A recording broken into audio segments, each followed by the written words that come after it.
Hi guys, நான் உங்கள் சஞ்சய் விழுப்புரத்துலேருந்து. இப்போ எங்கே இருக்கோம் பார்த்தீங்கன்னா குல்பரங்கா, அங்கே தாங்க இருக்கோம். நைட்டே வந்துட்டோம், பார்த்துருப்பீங்க.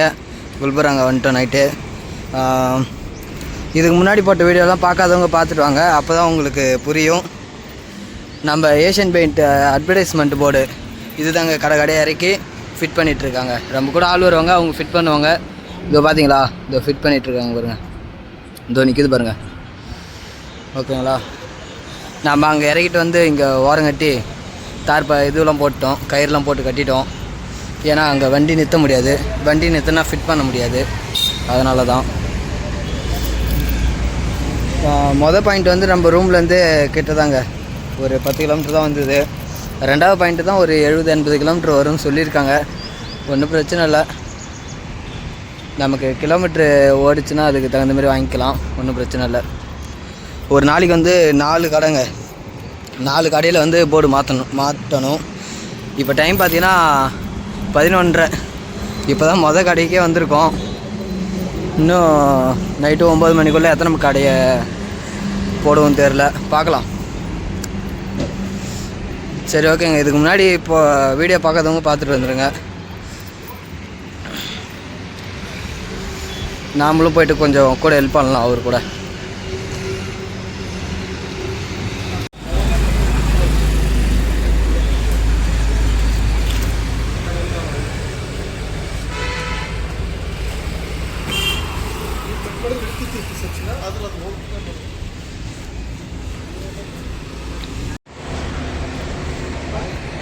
ஃபிட் பண்ணியாச்சுங்க, ஒரு வழியாக ஃபிட் பண்ணியாச்சு. லைட் எரிதான்னு செக் பண்ணிவிட்டு சைன் வாங்கிட்டு கிளம்ப வேண்டியதான்.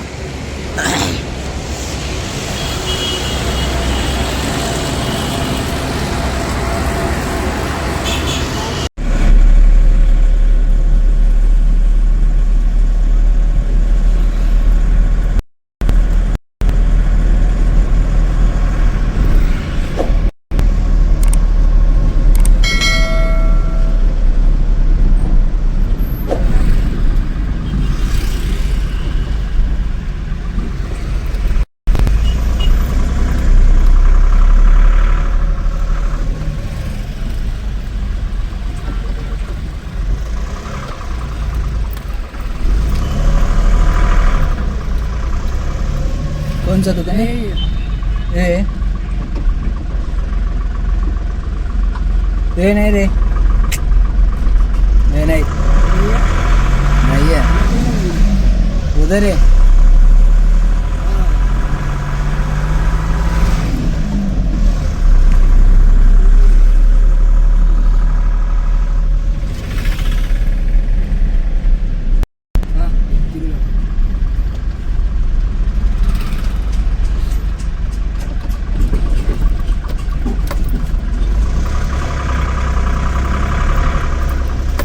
நாம் இருக்கிற இடத்துலேருந்து ரெண்டாவது பாயிண்ட்டு 60-70 கிலோமீட்டருன்னு சொன்னாங்க.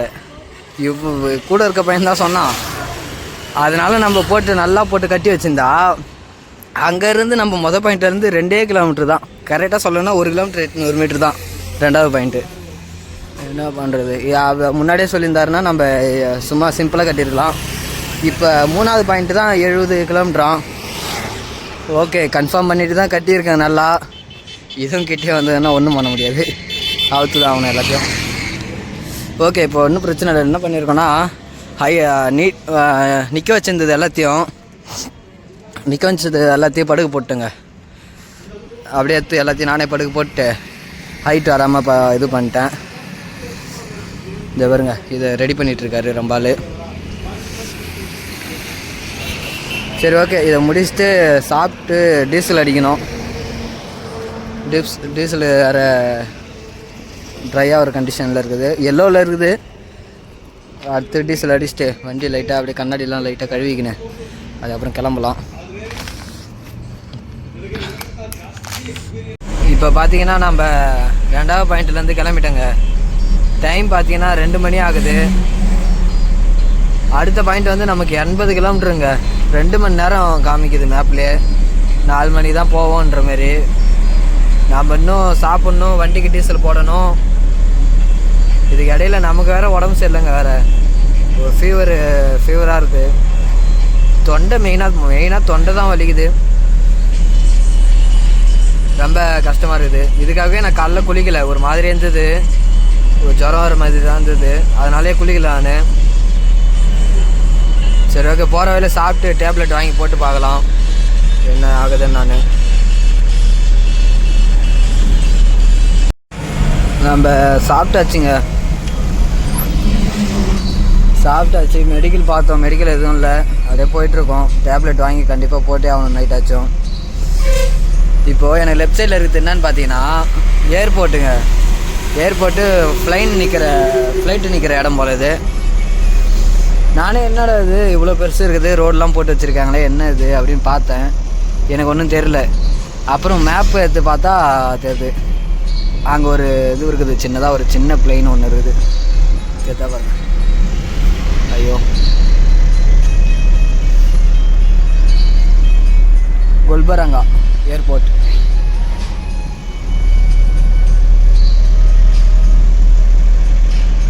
இப்போ நம்ம எங்கே போயிட்டுருக்கோன்னா பார்த்தீங்கன்னா தெலுங்கானா சைடு போயிட்டுருக்கோங்க, ஹைதராபாத் அந்த சைடு தான் போயிட்டுருக்கோம். நம்ம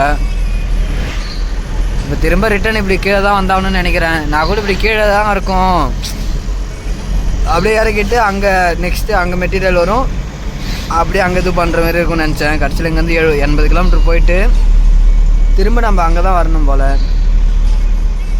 பார்க்கலாம், இல்லை எல்லோரும் இந்த சைடு வராங்களான்னு நான் தெரியல.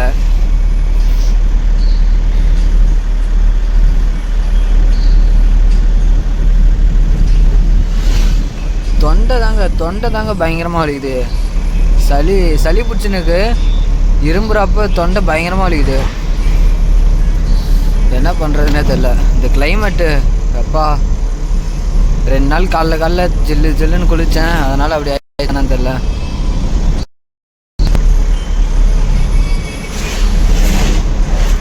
டைம் பார்த்தீங்கன்னா இங்கேயே 3 ஆயிடுத்து. ஏன்னா நம்ம சாப்பிட்டதுனால தான் டைம் ஆயிடுத்து. இன்னும் டீசல் வேறு போடல, போடணும். இன்னும் 2 கடையில் வேறு இறக்கிட்டு எவ்வளோ தூரம் எம்டி போகணும்னு தெரில அடுத்ததுக்கு.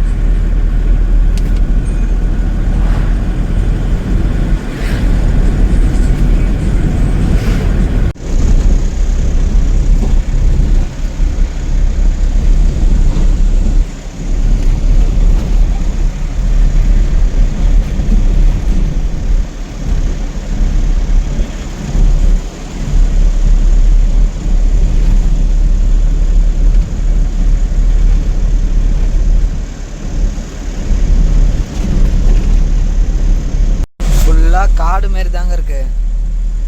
இன்னும் நமக்கு 40 கிலோமீட்டர் தான் இருக்குது. 40 கிலோமீட்டர் 1.25 மணி நேரம் காமிக்குது. ரோடு ஃபுல்லாகவே ஜோல்டிங் ரோடுங்க. இப்போ எப்படி ஷேக் ஆகுதுன்னு உங்களுக்கே தெரியும். ஜோல்டிங் ரோடாக இருந்தாலும் எங்கேயாச்சும் ஓரளவுக்கு அப்படியே மழைன்னு போட்டு வச்சுருக்காங்க.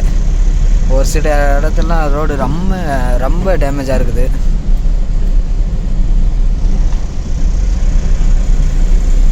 ரோடு ஃபுல்லாகவே ஜோல்டிங் ரோடுங்க, சுத்தமாக வண்டியே பாஸ் ஆகலை. வேகமாகவும் போக முடியாது, தூக்கி போடும் வேகமாக போனால்.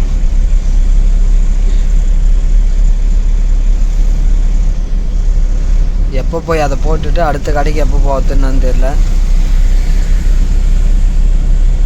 வேலையோட முடிஞ்சால் ஒரு 9 மணிக்கெல்லாம் முடிஞ்சிச்சுன்னா போதும். 10 மணிலாம் ரூமுக்கு போயிட்டு நிம்மதியாக தூங்கலாம். ஏன்னா உடம்பு சரியில்லை எனக்கு. இப்போ அப்படியே படுக்கணும் போல தான் இருக்குது, படுத்து தூங்கணும் போல தான் இருக்குது எனக்கு. நடுவில் வேறு இந்த விதாங்க அடிக்கடிக்க சின்ன ஊர் வேறு வருது.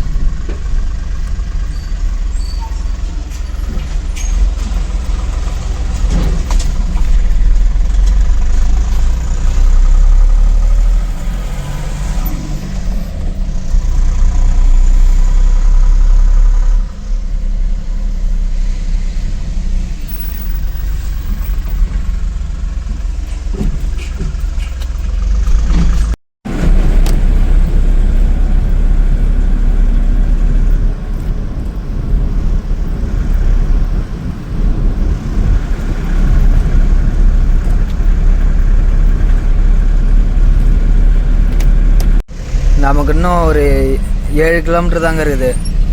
7 கிலோமீட்ரு 20 நிமிஷம் காமிக்குது. ரோடு சுத்தமாக நல்லா இல்லைங்க. கொஞ்சம் தூரம் நல்லா இருக்குது, கொஞ்சம் தூரம் இப்படி இருக்குது. முக்கால்வாசி ரோடு ஆனால் இப்படி தாங்க இருந்தது. இப்படி தெரியுதுங்களா, பூரா ஜல்லி அப்படியே இருக்குது. முக்கால்வாசி ரோடு இப்படி தாங்க இருக்குது. சுத்தமாக வண்டியே பாஸ் ஆகலை. எனக்கே டயர்டாகிடுது ரொம்ப. வருங்க சைடில் எப்படி வரும்.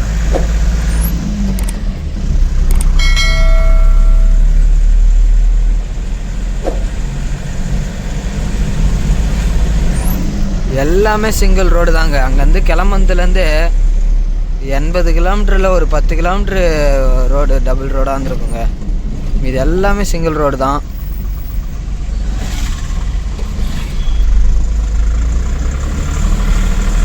இதுலேயும் லாரிங்க வந்துன்னு போயின்னு தான் இருக்குது.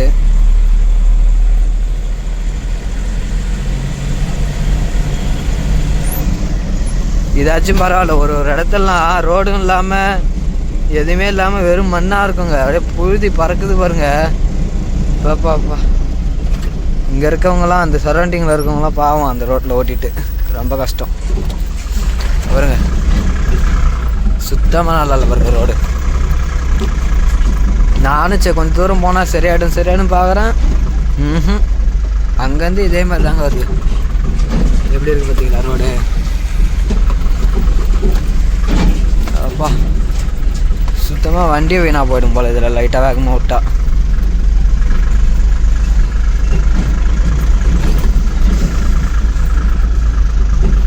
இது வந்துட்டுங்களா கொஞ்சம் தூரம் நல்லா இருக்குங்க. இது ஒரு 3 கிலோமீட்டர் 4 கிலோமீட்டர் இது நல்லாயிருக்கும். அடுத்து பார்த்தீங்கன்னா திரும்ப அதே மாதிரி ஆரம்பிச்சிருங்க.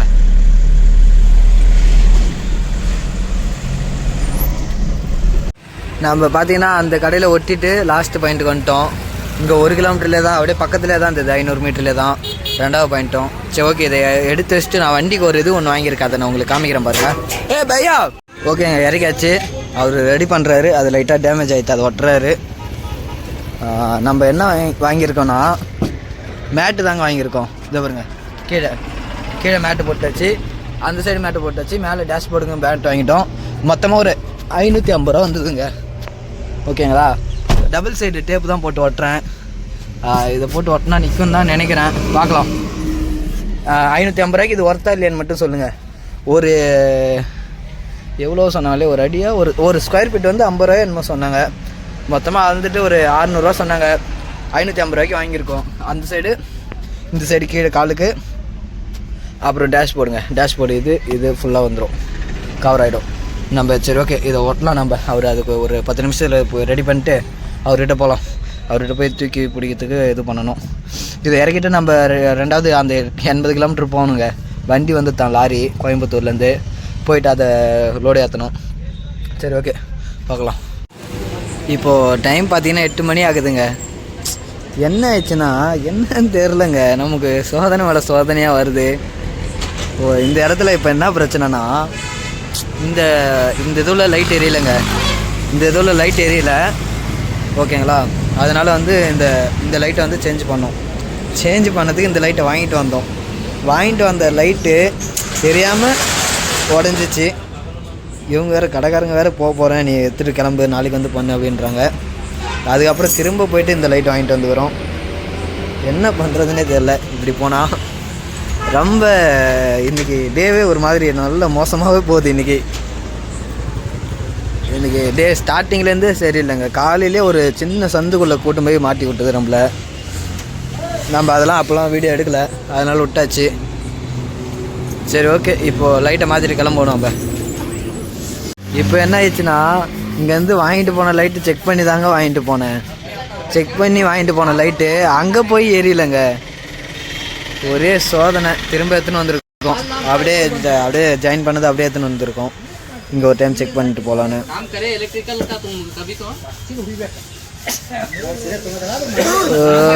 Very sad. ஒரே என்னன்னே தெரியல. அவங்க வேறு நீ கிளம்பி போயிட்டு நாளைக்கு வந்து பண்ணு, எனக்கு ஃபங்க்ஷன் இருக்குது அப்படி இருக்குதுன்னு சொல்லிகிட்ருக்காங்க. நாங்கள் வேறு இங்கேருந்து 80 கிலோமீட்டர் போகணும், இல்லைன்னா இங்கே தான் ரூம் போடணும். ஒரு ரொம்ப ஒரு இக்கட்டான ஒரு சூழ்நிலை அவரும் இருக்கார், நானும் இருக்கேன். சரி ஓகே, என்ன நடக்குதுன்னு பார்க்கலாம். டைம் பார்த்தீங்கன்னா 9 மணி ஆகுதுங்க. ஒரு வழியாக முடிச்சாச்சு. என்ன விஷயம்னா ரொம்ப ஆள் டேரெக்டாக கொடுத்துட்டாப்புல. ஆக்சுவலி அந்த லைட்டு டேரெக்டாக கொடுக்கக்கூடாது போல், அதுக்கு நடுவில் அந்த பீஸ் மாரி ஏதோ வரும் போல். அது எனக்கு தெரியாது, எனக்குலாம் எலக்ட்ரிஷியன்லாம் தெரியாதுங்க. அதை கொடுக்காம டேரெக்டாக கொடுத்து அது பீஸு போயிடுச்சிங்க. திரும்ப அப்புறம் போயிட்டு எல்இடி பிளாஸ்டிக்கில் வாங்கிட்டு வந்து அது டேரெக்டாக கொடுக்கலாமா. அதை போய் வாங்கிட்டு வந்துட்டு அதை வாங்கிட்டு வந்து மாட்டிட்டோம். என்னங்க போங்க. ஃபஸ்ட்டு லைட்டு வீணாக போயிடுச்சு, பேனர்லேயே வந்தது.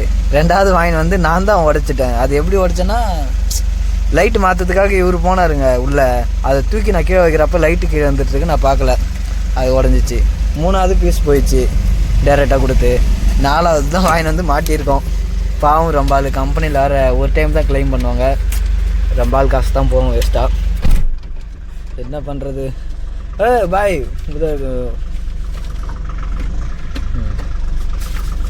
சரி ஓகேங்க, இங்கேருந்து 80 கிலோமீட்ரு. இப்போ அந்த 80 கிலோமீட்டர் போகிறதுக்கு 2 மணி நேரம் ஆகும். 11 மணி ஆகிடும். போயிட்டு அப்படியே படுத்து தூங்க வேண்டியதான். என்ன ரொம்ப ஆள் இங்கேயே என்ன ரூம் போட போகிறாரான்னு தெரியல. செக் பண்ணுறாரு போல் எல்லாத்தையும். சரி ஓகே. பையா டீசல் அடிக்கணும். சரி ஓகேங்க, பங்கு தோறுக்குது. நான் போயிட்டு டீசல் அடிச்சுட்டு அப்படியே கிளம்புறேன். சரி ஓகேங்க, நம்ம கிளம்பியாச்சு. டீசல்லாம் ஃபுல் பண்ணிவிட்டு நமக்கு இன்னும் ஒரு 45 கிலோமீட்டர் இருக்குது. போகிறதுக்கு 1.25 மணி நேரம் ஆகுதுன்னு காமிக்குது மேப்பில். நம்ம போகிறதுக்கு ஒரு 11 மணி ஆகிடுங்க. போயிட்டு லோடு ஏற்றிட்டு அதுக்கப்புறம் தான் போகணுமா ரூமுக்கு. சரி ஓகேங்க, எப்படியும் இன்றைக்கி படுக்கிறதுக்கு 1 மணி ஆகிடும். போயிட்டு 11 மணிக்கு போயிட்டு அதுக்கப்புறம் சாப்பிட்ணும். சாப்பிட்டு அதுக்கப்புறம் லோடு ஏற்றிட்டு கயிறுலாம் போட்டு 1 மணிக்கிட்ட ரூமுக்கு போகிறதுக்கே 1 மணி ஆகிடுங்க. 2 மணி ஆகிடும் எப்படி இருந்தாலும் கம்பல்சரி இன்றைக்கி தூங்க. சரி ஓகே, நான் உங்களை அடுத்த வீடியோவில் பார்க்குறேன். நாளைக்கு காலிலேருந்து கண்டினியூ பண்ணுறேங்க. ஏன்னா நல்ல செம்ம டயரில் இருக்கேன். ஃபோனு வேறு சார்ஜர் இல்லை. நான் நாளைக்கு இப்போ நைட்டு போய்ட்டு லோடு ஏற்றிட்டு படுத்து தூங்கிட்டு நாளைக்கு காலிலேருந்து கண்டினியூ பண்ணுறேன் வீடியோவை. சரி ஓகே, தொடர்ந்து உங்கள் சப்போர்ட்டை கொடுத்துட்டே இருங்க.